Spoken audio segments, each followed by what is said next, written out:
जय श्री राधे कृष्ण। आइए आज आप सब जानेंगे वर्ष 2026 फाल्गुन मास कृष्ण पक्ष में संकष्टी चतुर्थी का व्रत कब धारण किया जाएगा। इस दिन शुभ मुहूर्त पूजन का क्या समय होगा, चंद्र दर्शन का क्या समय होगा। तो आइए जानते हैं इन सबों के बारे में।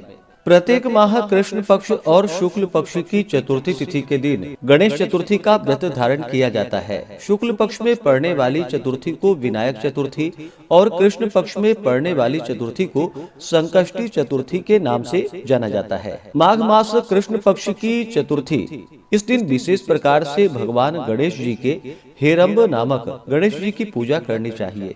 यह सभी प्रकार के विघ्न और बाधाओं को दूर करने वाला है। यह व्रत जिस भी कामना को लेकर किया जाए वह भगवान गणेश जी की कृपा से पूर्ण होता है। माघ मास कृष्ण पक्ष की चतुर्थी तिथि प्रारंभ समय 4 फरवरी 2026 दिन बुधवार रात्रि 12:11 और चतुर्थी तिथि की जो समाप्ति है वह 5 फरवरी 2026 दिन गुरुवार रात्रि 12:24 पे चतुर्थी तिथि की समाप्ति है।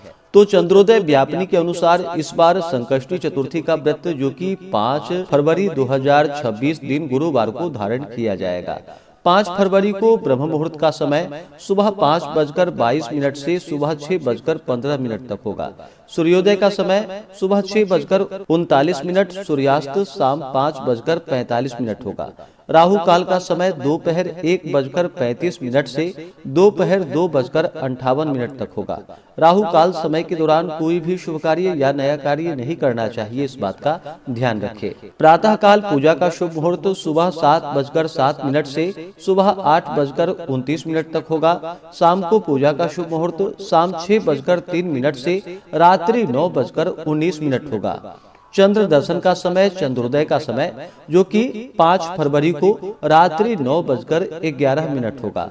नक्षत्र उत्तरा फाल्गुनी होगा रात्रि 10:57 तक। उसके बाद हस्त नक्षत्र होगा।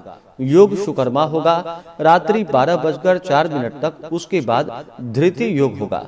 जो भी संकष्टी चतुर्थी का व्रत धारण करते हैं उन्हें इस दिन प्रातः काल उठ करके स्नान आदि करके शुद्ध वस्त्र धारण करके भगवान गणेश जी का सुबह के समय में और शाम के समय में विशेष प्रकार से चंद्रोदय से कुछ पूर्व ही स्नान आदि करके शुद्ध वस्त्र धारण करके भगवान गणेश जी का साथ में चौथ माता का पूजन करे।